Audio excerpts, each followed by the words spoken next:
Hello, everybody, and welcome to episode 43 of the Pet Behaviour Chat. And I'm really delighted to welcome Nikki McLeod to the podcast today. Nikki is an RVN, so she's a registered veterinary nurse, and she practices in the UK, in Scotland, I believe. And she has developed a real interest for behaviour medicine and for a nurse's role, a veterinary nurse's role within that. So we're going to chat a little bit about that today, because I think veterinary behaviour medicine for me certainly is a real sort of collaborative approach, and it's a whole team approach. So hearing it from the side of, you know, the sort of the other side of the veterinary team, which are the veterinary nurses, which I think is going to be super, super interesting. So welcome, Nikki. Lovely to have you here. Thank you. And thank you so much for inviting me along. It's a pleasure to be here. Amazing. So I'm going to start off by saying I found that you talk about yourself as a self-confessed crazy cat lady and study geek, which when I read that, I was like, oh, that could be me. So, and you obviously have so many extra certifications, and you've done so much extra CPD, especially in behavior. Can you chat us through a little bit? I couldn't decipher what all the different kind of nominals after your name exactly were. So could you chat us a little bit about through how you got into kind of the behavior side of things, and what are the qualifications that you've done to support that? Sure. So I qualified as a UK registered veterinary nurse 24 years ago now. So another title I do give myself is #vintage vet nurse, because I do feel that I definitely am a lot more mature in body, don't know about mind, but in body than some of the peers that I work with. But I qualified then, and at that time there was no degrees for veterinary nursing in the UK. I had a pretty good career up until a point where I was where I wanted to be, which was head nurse. And I was also running my own business alongside that. And then I thought, you know what, nursing, head nursing, not for me. Came out of the profession completely, and decided to go with my business full time, which was photography. So wedding photography, portrait photography, pet photography, etc. It's quite interesting that I was actually in labour at the very last wedding that I shot before I decided to stop the veterinary profession, because obviously I was doing doing photography, etc. And I was at this wedding where I ended up going into labour, and it was actually a Dick Vet School, so it's Edinburgh Vet School. She was an employee there, was the bride. And obviously while I was on maternity leave, she was saying, oh, I know you're not busy just now, because obviously I haven't been pregnant, and it was a second pregnancy, and it was a difficult pregnancy, and now having the baby, you probably not doing an awful lot of photography, but there's actually a maternity leave cover in the veterinary profession as a receptionist at a cat clinic in Edinburgh. And I was like, oh, yes, couple of hours a day in amongst cats, and yeah, I'll go for that. And basically that was then my step back into the profession. Obviously, because I'd been out for so long, with the way that the register works with UK nurses is that if you're off so long, you then have to do what's called a period of supervised practice, which is not sitting exams or anything again, but just being basically supervised and going over things that you're not particularly comfortable with. So obviously it's like riding a bike. Some things come back to you straight away, other things you're just like, oh. And of course, like the profession overall, things change so quickly. So there was a lot of things I was just like, what's a fluid pump? We never used them. Things like that. So I did my period of supervised practice and got back onto what was now the register. At the time when I qualified, it was a list. It's now a register. And decided, actually, you know what, it must have been a midlife crisis thing, that to study would be my thing. And as I say, when I qualified, I didn't have a degree. Now that I was back in the profession, there was degrees. So even though I was qualified, registered, I could still do a top-up degree. So that started me off down the study route. And I think that's been like that now 6 years. So basically, ever since then, I have gained a top-up degree in veterinary nursing at Edinburgh Napier University. I have gained a certificate in feline nursing with ISFM, Mhm. an advanced behaviour certificate with ISFM for cats, obviously, Mhm. fear-free qualified to elite Mhm. status, low stress handling, and now I am at University of Edinburgh studying clinical animal behaviour to master's degree level in order basically, as I say, the mind may be very active, but the body's not. So nursing, as you get older, is not an easy job to do. So Mm. I decided I'd like to concentrate on going down the behaviour route, and hopefully when I graduate, go into doing just purely behavioural work within a practice. So Mhm. rather than be self-employed, remain still in the veterinary profession, but mainly on the behaviour side as well. That's amazing. It's such an interesting story. And I absolutely love talking to sort of fellow professionals and hearing their stories, because I think we've all gone through sort of similar ups and downs. The veterinary profession is notoriously a hard one. And, you know, we all find those moments where we ask ourselves, what are we doing here?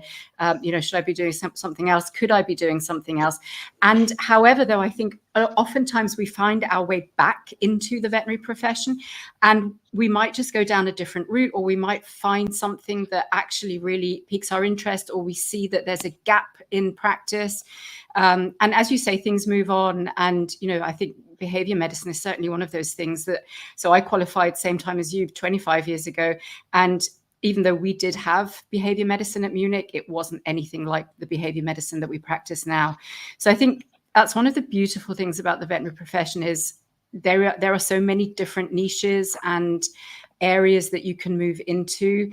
And it's amazing that you found behavior for yourself. So did you find that when you were doing the kind of the locum as the receptionist in the cat only clinic, was that the moment that you thought, hang on a minute, you know, with cats and behavior, cat only clinic, was that when the penny dropped for you? Or how did that happen, that behavior was the thing that stood out?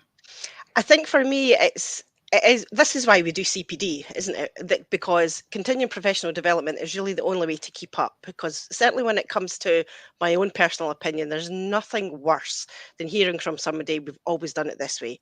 That's the way we do it. Because yes, you may have always done it that way. You may turn around and things are working for you in inverted commas, but there are usually better ways to do it. And certainly when I came back into the profession, thinking about when I was training, I like yourself, there wasn't an awful lot of behavioural work. I mean, yes, you would probably learn about a little bit about body language and a little bit about handling, but what I was taught at that time in Mm.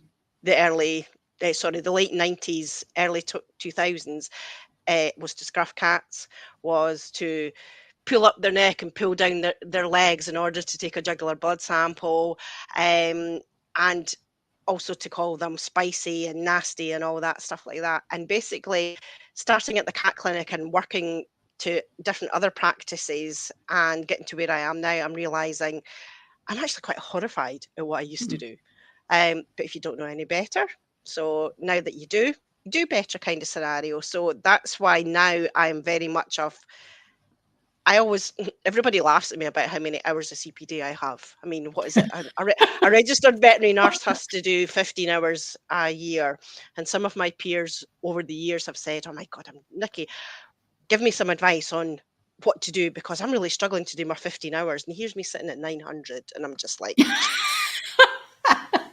okay. Um, so I just, but I just don't see the point in not learning. I just don't see the point in not improving, because if you improve, the health, welfare, and all the benefits for the animal improves, and then also it also rubs off. I mean, I see it Yeah. myself that you do work with the majority of people. We're all different. We all have different thoughts and feelings, but occasionally something that you do, somebody else goes, "Oh, that's interesting." And then you see them doing it and you're just like, yes, win Yeah. kind of scenario, because the patient then is going to benefit from the way that they've been handled.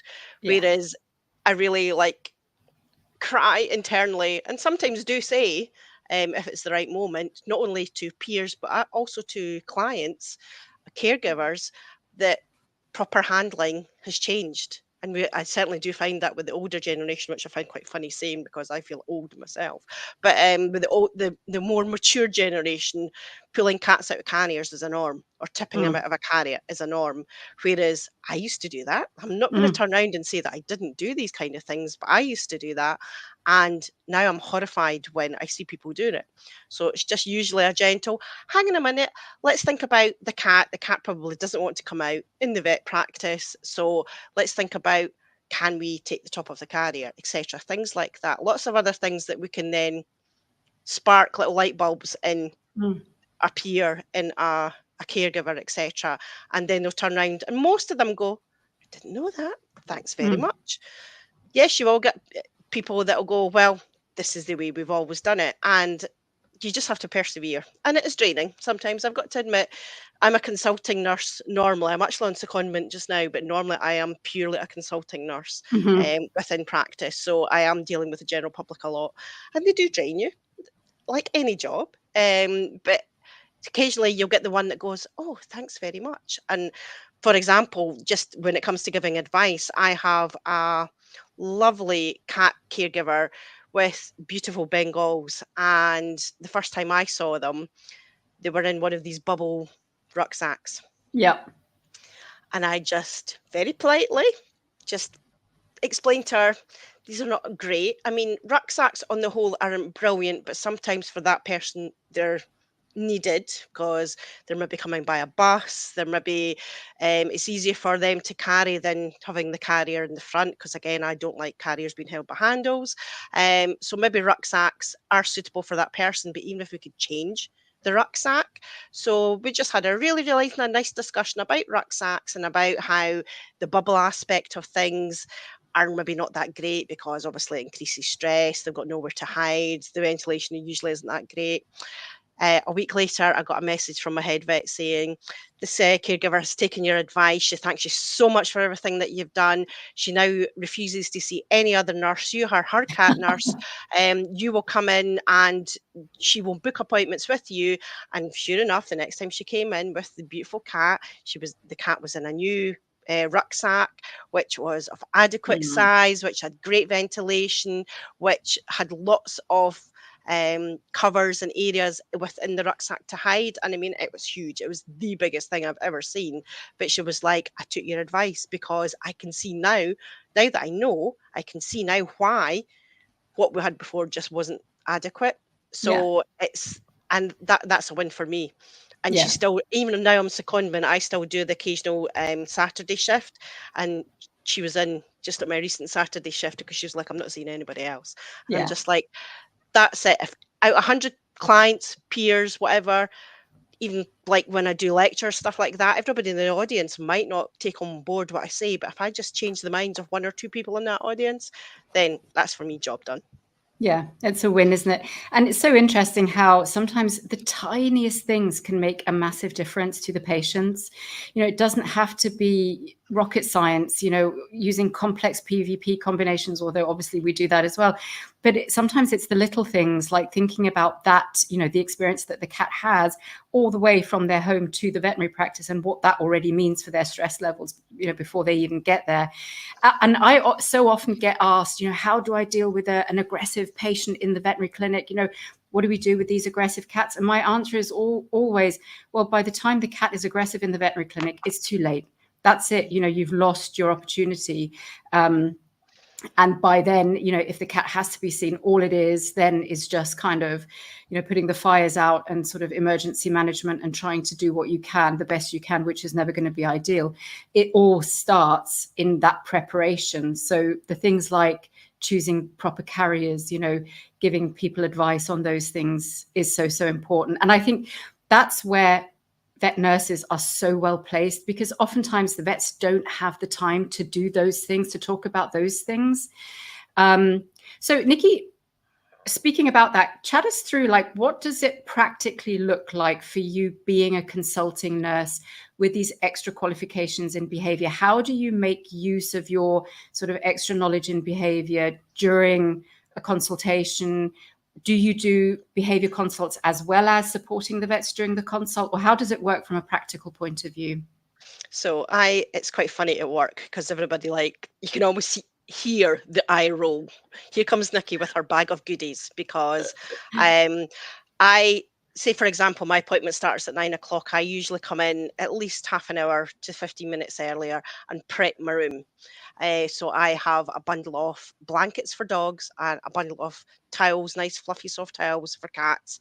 And I come into my consulting room and I spray all my dog towels with dog specific pheromones. I spray all my cat towels with cat specific pheromones.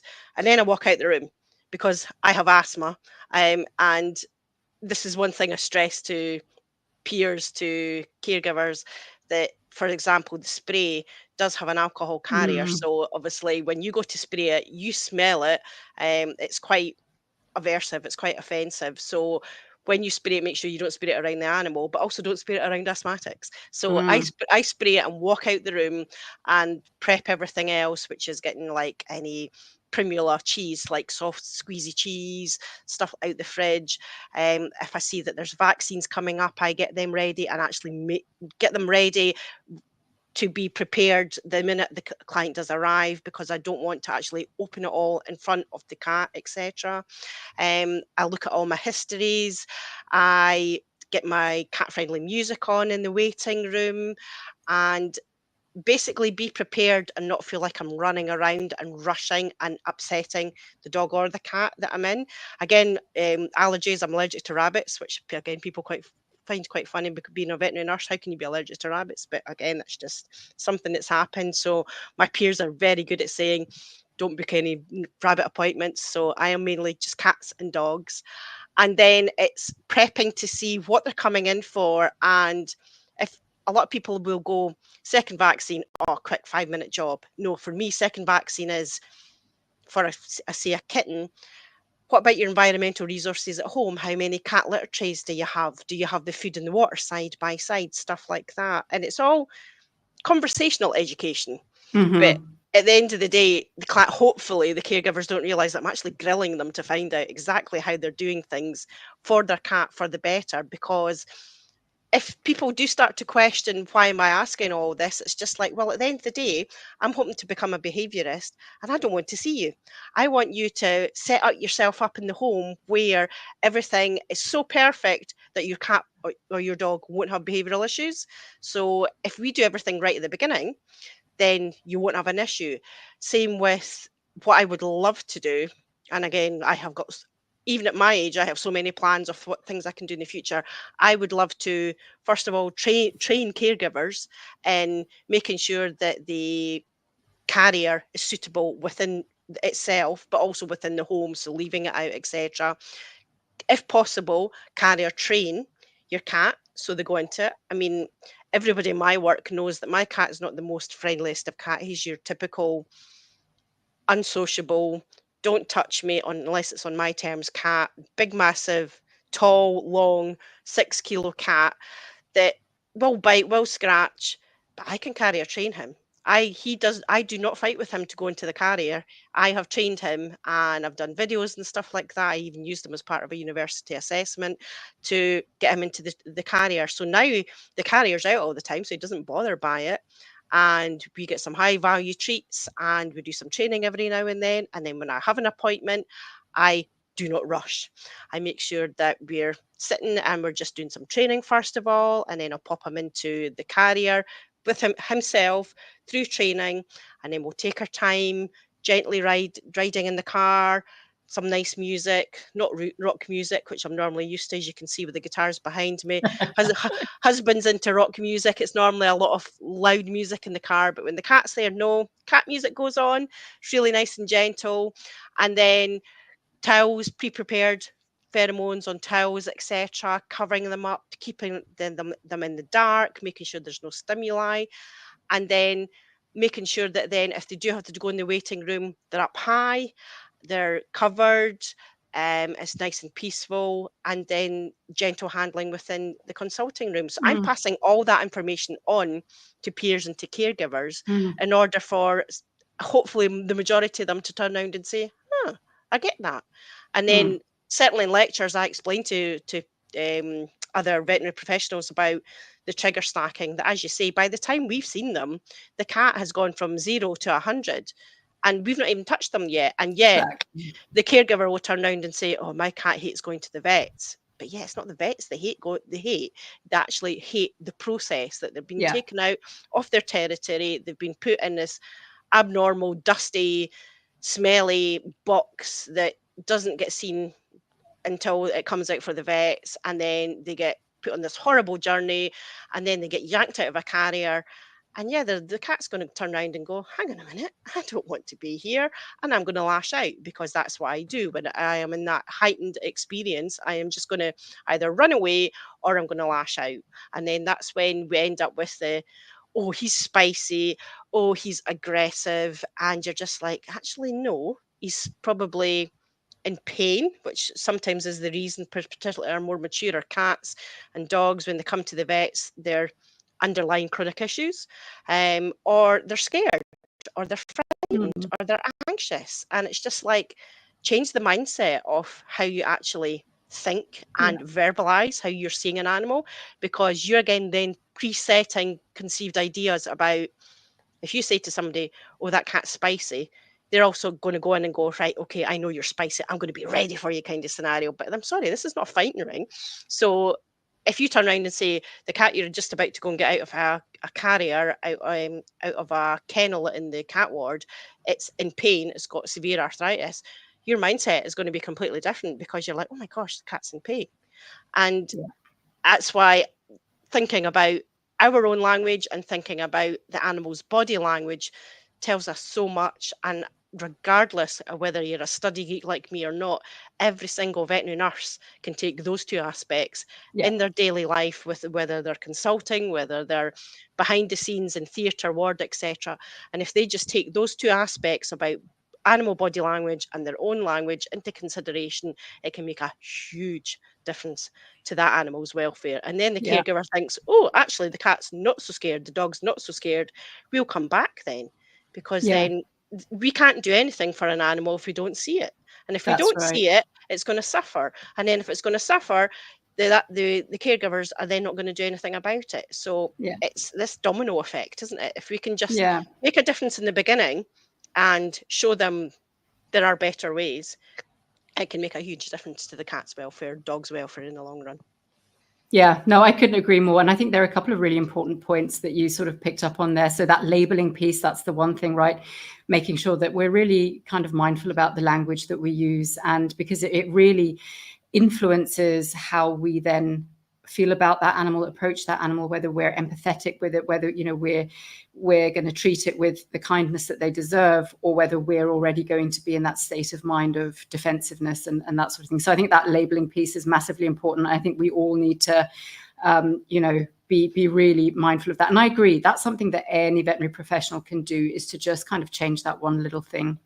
I think the other thing that you spoke really lovely about there was the whole idea of preventative behavioral health care. So we do preventative medicine for so many other bits and bobs, and they're all physical health pieces, right? So we do preventative health care in terms of vaccines and parasite control and, you know, regular dental checks and so on.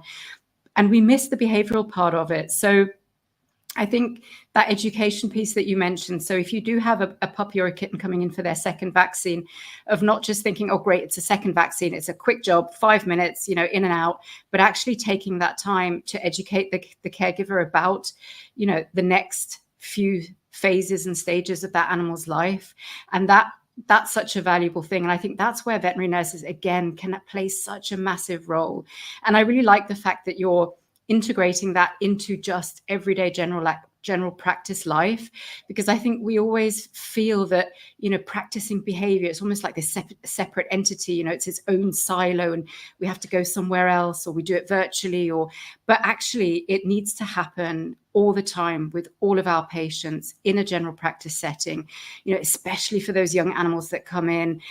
You know, that's the time that we're able to sort of have a lot of influence on what happens to them, and are able to educate the caregivers. So I love that. And I appreciate that you're obviously studying to become, you know, more of a behavior practitioner. But I think, you know, that piece for all nurses in a general practice setting is just so valuable. And I turn around and do say to people, well, think about it. A vet does surgery because a vet can do a spay, a castrate, etc. But you also have vets that do orthopedic surgery, so they're more specialist, Right. but they're still a vet. And so people that turn around and say, oh no, I don't do behavior. Well, actually you do. You do behavior every single day. You might not even realize it, and you may not be particularly good at it. So as a nurse, you do behavior every single day. If you want to go down the route that I do, then great. There's lots of various things that you can do. But when it comes to every day working with animals, the behavior is actually an integral part of it. Yeah. And along with the emotional, the cognitive, the physical side of things, it's just there. And we need to stop thinking about behavior being a specialist subject, because yes it is, but for everybody it's actually part of your profession, whether Yeah. you realize it or not. And I think this is where a lot of people struggle. They're just like, no, I'm not interested in behavior. Well, you Mm. should be. You absolutely should be. You should, because it's part of everyday life when it comes to working with animals. Well, I think especially nurses maybe aren't actually aware that what they are doing every single day is behavior.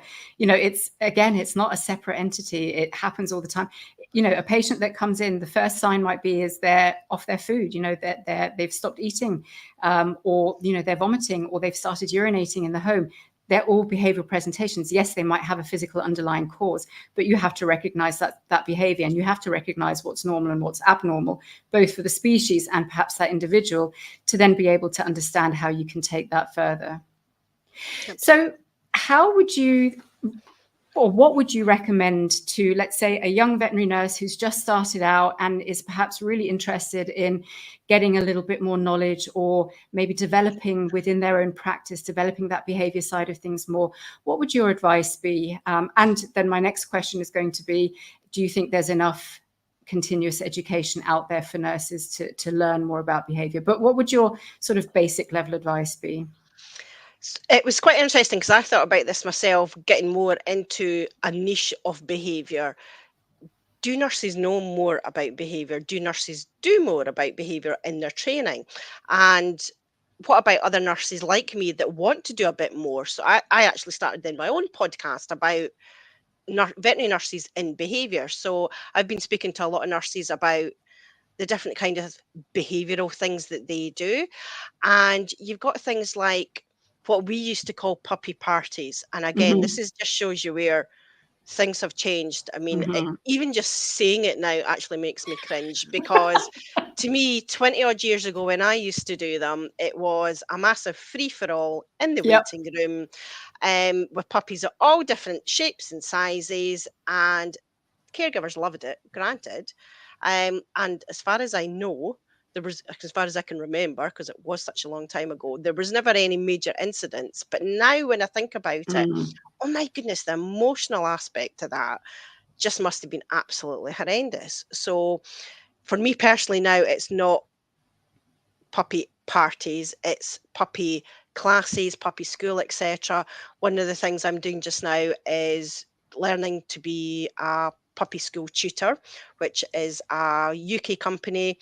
We basically run these puppy classes, but run them more on a learning for caregiver and for puppy. But there's very there's not like major massive big puppy play. It's about puppy socialization. It's about puppies talking to each other under control and stuff like that, Yep. while learning with the caregiver about how to do the basic things. And it's not, for me as well, it's with puppy caregivers, it's not just about teaching them how to sit and give a paw. That's all very cutesy and stuff like that. But how about them learning to have, when they give that paw, about learning that paw to be handled, because they may get their nails clipped in the future. How about learning to have their mouth be examined, because every single time they come in for a booster with a vet, every time they come in for a 6-month health check with a nurse, we're going to check their teeth. But how many puppies, how many mature dogs do not like their mouths getting looked at? Mm-hmm. Nobody, absolutely no caregiver can turn around and say that my dog will never ever need to wear a muzzle. So that's one of the things I would love to integrate at some point, is introducing the caregiver to the fact that muzzle training should be done, because you just cannot turn around and say that the sweetest, nicest dog in the world will never bite, because I'm sorry, when I'm in pain and when I'm tired, I bite. I'm really grumpy. I'm really angry. So if that dog is sleepy, tired, in pain, then they may completely out of character bite. If they're stressed because they're in the vet practice, they're going to have those heightened emotions. So they're going to think about, "All right, hang on a minute, I'm not really happy about this," and you're ignoring all my body language signs. So if you're ignoring them, I'm going to escalate and possibly turn around to a growl. The growl then turns into the caregiver or the vet professional turning around and either ignoring or telling the animal off. If it's a dog, if they're growling, so that dog's then going to go, "Well, hang on a minute, right? If you're not ignoring all that, I'm then going to bite."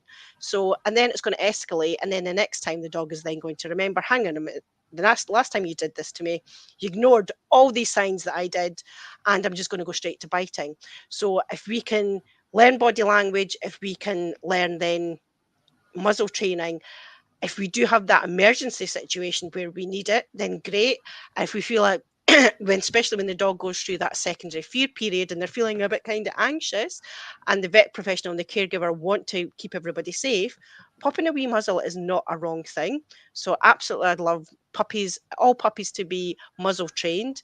Things like, as we say, like cat carrier training, stuff like that, all these different things that nurses then can then teach caregivers about. And then, like, down the line, even just things like having pheromones in the room, stuff like that. There's lots of different things that we can do that caregivers just don't know. Yeah. It's a sort of blind ignorance kind of thing. But that's why we're the professional, and that's why we can conversationally teach them about things. So if you want to, you've got things like ISFM are absolutely brilliant for cat people. They are. Cat people, Agreed. I mean, they are just like the best educators to when it comes to cat welfare, cat handling, etc. So you have got all the various. I mean, and it's not just veterinary nurses. It's like vets. It's like the admin, the Yeah. reception, etc. They have got so much education there for everybody, because it is a team effort. There's Yeah. no point in me just doing something if I don't tell the receptionists about how we should have the waiting room set up and how we should advise clients, caregivers, when they come in, to put a towel over if they've not already done that. Just making sure that towels are sprayed with pheromones every morning, stuff like that. So this team effort is totally encapsulated by ISFM, where Yeah. they have got all these educational purposes for every staff member to think cat, which I think is absolutely great. So, and they've obviously got the cat friendly scheme. That was something that I worked on with my own practice. They weren't cat friendly when I started with them, and we are now into, I think, about year 5 of being cat friendly. And I worked so hard to get my practice through that. And so then I advise people, go through that process, because that really does open your eyes, your own eyes, to how the practice is set out. So again, you don't need to be hugely behaviourally aware and geeky like me with behaviour. You can just go around and think, actually, if the waiting room from a cat's perspective is not great. On the other hand, the waiting room from a dog's perspective is not great sometimes as well. So you've got Dogs Trust with the dog friendly scheme. You can think about that as well. And that's got so much behaviour underlying that people will come out of that and actually be really, really up to date with behaviour stuff and not realise it, because it's just thinking about, okay, where dogs are sociable in a heightened stressful situation, they might not want to be sociable. So they might not want to be in the waiting room. That was one good thing that came out of COVID, was waiting rooms were banished, weren't they? And Yeah. it really opens a lot of people's eyes to waiting rooms that probably aren't a great idea. Yeah. So it's having the voice for the animal to turn around and say, actually, do you maybe want to wait outside in the car, or do you want to go across the road to the grassy area? And as long as you're nearby and you have your phone, because again, caregivers sometimes can disappear, um, then we can come and get you. But the dog then won't be stressed, because it's not sitting in this noisy environment with the smells, with the sounds, and all these different stimuli really aggravating things. So yeah, let's just think about other things that we can do. So the dog friendly practice scheme for that is absolutely brilliant. But then there's lots of other little things that if you want to go on, and this is why I developed the podcast, is that nurses are saying, well, we want to do a bit more. So I am involved with the BVNA, which is the British Veterinary Nursing Association. I'm very lucky to be on their council, and just this last month got accepted as an officer. So for my last year in council, I'm going to be on the officer and doing a lot more with the BVNA. The BVNA have this brilliant pathway in behaviour, which to me now is revision, but it's still amazing work to your average veterinary nurse that wants to know a bit more about behaviour. And it really can light a lot of like fires under nurses to say, actually, I'd like to learn some more about behaviour. What else can I do? So again, through the podcast that I've been speaking to various nurses, they've gone down puppy school, or they've gone like me to university to actually then become a clinical animal behaviourist. But even things like socialisation clinics, there's nurses out there that just absolutely love to do socialisation clinics. So desensitisation and counter conditioning for fearful dogs that in the vet practice. So they were teaching me. That's why I love speaking to everybody about it. It's just like they're actually teaching me. And if one person listens and they learn something, great. But if nothing else, out of all the people, the 25 people I've spoken to already on the podcast, I've learned something from every single episode, because that's what it is. It's a collaborative effort. You've got to like bounce ideas off each other and go, that's a great idea. How about I introduce that in my own practice? So there is lots of things out there that nurses can do, and at whatever level they go to, there is something that's always behavioural aware. Yeah. No, I totally agree. I mean, obviously the collaborative approach, we've already spoken about that, and we've spoken about that previously, how important that is. But so I agree, there's lots that nurses can do. And so we call the puppy classes, we call those puppy life skills classes, because it's actually exactly that, isn't it? It's being able to learn coping strategies, the cooperative care piece, how to wear a muzzle, like you say, and you can do the same for kittens. And there's lots of research to back that up as well, as to how beneficial they can be. So you've got your kind of puppy classes that you can do. Even things as simple as handing a screening questionnaire to a client as they're waiting for their appointment. That doesn't have to be long. There's a great paper that came out a couple of years ago by Margaret Duxbury, who looked at just using a simple one-page screening questionnaire that had a couple of questions about the behavioral health of their pet, and then they passed that on to the vet, and the vet could actually speak about or address some of the concerns that would otherwise not have gotten picked up. So that's something that nurses can get involved with. I think things like pain clinics and, other sort of more, like you said, more specialized areas are really great. And then, of course, the practice certification. So we've just recently, probably 4 weeks ago now, we've just become the first fear-free certified veterinary practice in the whole of the Middle East, Africa, and Asia.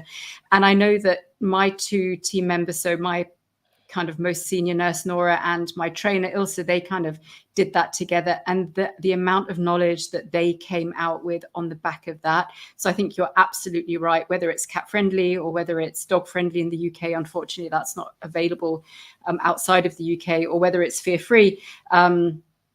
Those are all great opportunities. And it's really great to hear that the BVNA have, some sort of pathways and streams for nurses that want to go into behavior more. So there's lots that I think that can be done. And I really want to encourage any veterinary nurse out there who might have a bit of a penchant or a liking for behavior, or see and understand how important it really is and what a difference they can make to those patients and caregivers' lives with really sort of simple things. It doesn't have to be complicated. I think that's the one thing about behavior, is that you can make such big differences with really simple and consistent advice across the board.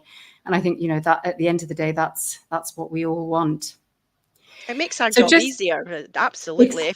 If we can make animals feel more comfortable in the environment, it's going to make our job so much easier. It's going to make the results for the vets better. So it's actually, in the long run, it is so much better for everybody. Yeah. Instead of just, we'll just do this quickly, and this is the way it's always been done. If we just go, hang on a minute, let's do this better, and then the animal will feel better, the caregiver will feel better, and our jobs will be so much more satisfying. Because I don't know about anybody, I don't know anybody that actually likes aggressive type animals to be handled. Oh no. It's not fun. And it's So dangerous. it's It's a dangerous. So what? Yeah, exactly. So why put ourselves in that situation by like, let's just pin the animal down? Then no. I mean, no. I'm quite happy to stand and say to a caregiver, no, I'm sorry, I'm not going to pin your dog down to cut its nails. It's Yeah. not an emergency. You very rarely get emergency nail clips. Yes, sometimes you will have your more mature animals that have nails that are curled down, etc. But let's think about PVPs. Let's think about sedation. Let's turn this around and think about the animal, because the animal will be in pain. And I mean, Daniel Mill's paper is just like the classic example of how many animals out there are showing behavioral signs, but it's nothing to do with behavior, it's to do with pain. Yeah. So if we then handle a painful animal to do something simple, that poor animal is then going to associate that thing that we've just done to them with pain, and they're never going to allow us to do it again. But then so you then get even more rougher and squeeze the dog even more tighter, and the dog's just, I mean, I wouldn't do that to my child. So Yeah. if I don't do that to my children, I'm not going to do that to animals. And it's just changing that mindset. Yeah, no, absolutely. And that was actually going to be the last point that I wanted to touch on quickly, is the whole interplay between behavioral health and physical health. And we even shouldn't really make the distinction between those two, because it's all physical health at the end of the day. But so I think one thing that I've noticed, certainly through the course of my residency, and I know it's something that we talk more and more and more about, amongst our diplomats and with our fellow residents, with my fellow residents, is that whole, like I said, the interplay between disease and behavior. And I would say probably, I mean, at least 60%, maybe more of my residency cases have had some kind of a disease process as a contributing factor to behavior. And that's why, as a veterinary profession, we have to get involved in these cases. We can't just, send them away to a trainer. And I'm not saying that there's not a place for great trainers. There absolutely is. However, that pet needs to be diagnosed first, and they need to be assessed properly first. And we need to think about and consider their physical health, before we think that it's just a learning or just a training issue. And I think that, and I'd love to hear your thoughts on that as well. I think that's another area where vet nurses can be really, really instrumental, because there have been so many times where one of my nurses has come up to me and highlighted something that I maybe hadn't seen in a consult because I was busy and had to be quick, because there was an emergency waiting, and they maybe were the ones that got to spend a little bit more time with the patient and with the caregiver. And all of a sudden you see things kind of unfolding, and you actually realize, hang on a second, there's probably more going on here than we think. So what do you think a nurse's role is in that regard, in sort of marrying the two together, the behavior with the physical? And have you seen many cases like that? It's amazing how many, for example, the nurses in my practice, we do 6 months checks, so 6 months between vaccination annual boosters. And it's amazing how many caregivers bring the animal, say a dog, but even a cat as well, into the consultation room.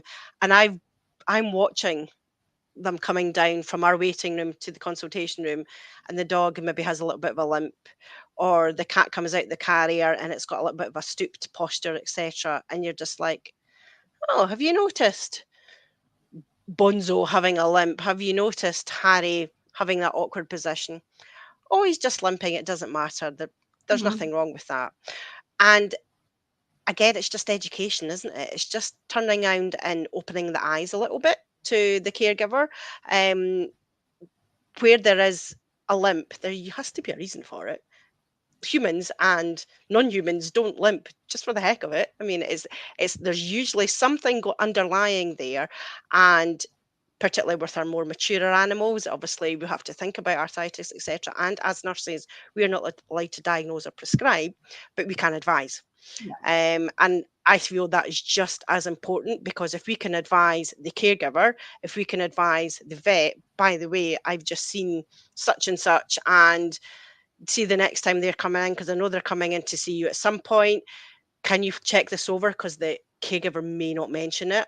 I am very well known for writing screeds and screeds on my notes. I'm quite specific, I'm quite lengthy, but I would rather get everything down so the next person comes along and goes, oh, Nikki was talking to them about that limp, and the caregiver pushed it off kind of scenario, but let's maybe bring it up again for them, and let's maybe concentrate, because if it's coming in for an ear infection, then the limping might not be of a concern. It might not be something that the vet might not notice immediately, but if there's something in the notes to say this was noted, at the end of the day, we cannot, as veterinary professionals, turn around and force any caregiver to sort something to deal with it. But if we can just open their eyes a little bit more to it, and I think that's where veterinary nurses, you do find that with some caregivers, that they'll turn around and they'll say, "I was too scared to ask the vet. I don't really Yeah. want to Yeah. Yeah. Yeah. want to say something to the vet." It's the vet's time's very precious. I'm not saying that the nurse's time isn't very precious, but we can get them to open up a little bit more. So, oh yeah, that limp that Bonzo's had, he's actually had it for years. And I'm just like, well, can we not look into that? Obviously, I, as a nurse, can't do anything. But the next time with your vet, I'll have it on the notes that maybe you should have a little discussion about it. Because, and I do say this to the caregivers, I have hypermobility, so I have very loose, lax joints. So I'm pretty much in chronic pain all the time.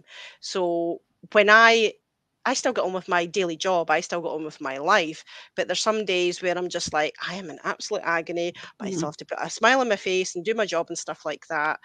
But occasionally I'll just like, oh gosh, I'm really sore kind of scenario. And the dog's the same. The dog's like, well, I have a limp, I have a lameness, I have pain, but I still want to go for my run. I still want to enjoy life. So when caregivers turn around and say, oh, he's lame, but he's not in pain. Think Yep. about it. Think about it. Think about what you're saying there. How can you be one but not the other? Unless there is some weird thing going on where the abnormality doesn't cause pain, I think that's highly unlikely. So Yeah. at the end of the day, you do really have to turn around and just open your eyes a little bit. Yeah. Listen with your eyes, because watching the animal, seeing how it is, being more behaviorally aware, and then just open your eyes a little bit further to what is happening in front of you. And then you'll find actually, yeah, every time the cat does to go jump up, it does this little rocking thing. Maybe it is a little bit in pain, but I never knew any better. But because Nikki, the nurse, pointed it out to me, she says, next time you're at home, just sit and watch the cat as it's trying to get up into its tree, trying to get out to the window. There might be something underlying there. I mean, I have a 6-year-old cat, and for several years, as I say, he's not the easiest of cats to handle, etc. But every so often I was watching him. We don't have a cat flap. He goes in and out of the window that we open ourselves. And every so often I was watching him and I was like, he's doing this rocking thing. He's like, he wants to jump, but something's stopping him. And then I was noticing he was a little bit hunched up. And basically at 3, he was diagnosed with hip dysplasia. So it's not an old cat thing, isn't it? I mean, he was 3 years old. But the minute we put him on medication for it, what a difference. He actually turned around and started to be a bit more friendlier, started to come and look for cuddles, started to be a cat, as people would class a cat, and not just be what some people would class as a spicy, aggressive cat. No, actually, he was in pain. And it's interesting to note that when his monthly injections ran out, you can see the slight change in temperament with him. So it's just like, open your eyes a little bit and then open them a little bit more and listen with your eyes and watch that animal that's in front of you, and it will tell you so much. Yeah, I absolutely love that. I've never heard that before. Listen with your eyes. That's such a great phrase because, in humans, we rely on their kind of verbal accounts of chronic pain and what they're experiencing and what they're feeling. And obviously in animals, we can't. And we rely so heavily, or we have to rely so heavily on their body language and their behavior and what they do. And I think that's a perfect place to leave it. I think we all need to listen with our eyes a little bit more, which is... Heath taught me that one, and that's the one thing always stuck in my brain.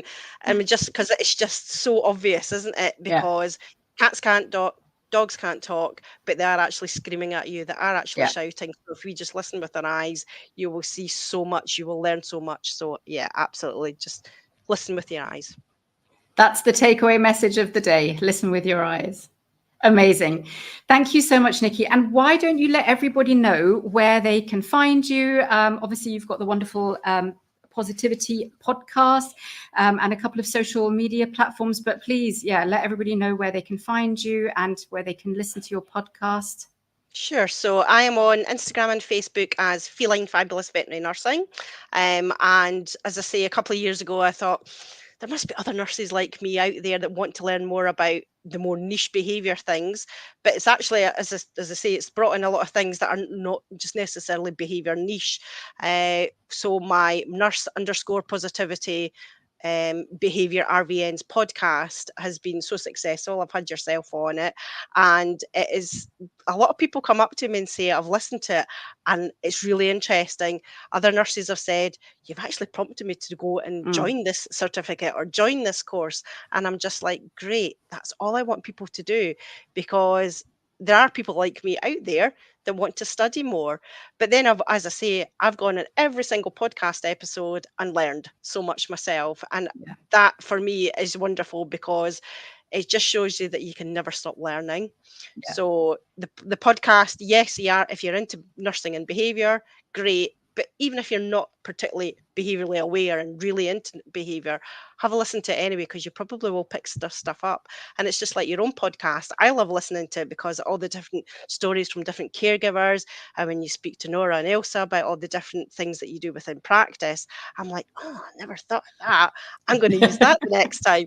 And it's just inspiring to know that there are other people like me out there, because sometimes it can be really yep, lonely in this profession when yep. you're thinking, I'm the only one that doesn't scruff, or I'm the only one that's fear free, or I'm the only one that's low stress handling. And I'm just like, no, there are others out there. So Yeah, we can only expand, we can only get better. And the only way we can do that is through education. So that's where, if we can spread the word through like our own podcast, etc. I years ago, I mean, even like 2 years ago, I would never have been a public speaker. I absolutely detest public speaking. I am now quite happy standing up there at BVA, SAVA, BVNE Congress, talking about behaviour, talking about body language, etc., because I want to spread that word. There's no point in me knowing about it. I'm just one person. I'm not an island. So let's spread the word to other people. absolutely. Good for you. It's so inspiring chatting to you. Such a pleasure. And thank you so much for spending this hour with me and talking about the veterinary nurse's role in behavior medicine. And yeah, let's carry on spreading the word. To be honest with you, I think slowly but surely we're getting the word out there. It's taken a few years and it will take a few years more, but all we can do is keep talking about it and keep getting the message out there. And obviously with all the great research that is backing us up, like, you know, the Daniel Mills study and so many more like that's really actually validating what we're seeing in practice. You know, I think the field is definitely going in a really good direction. So thanks so much. And to everybody else, I hope you really enjoyed this episode. Thanks for listening, and we'll see you next week. Bye for now.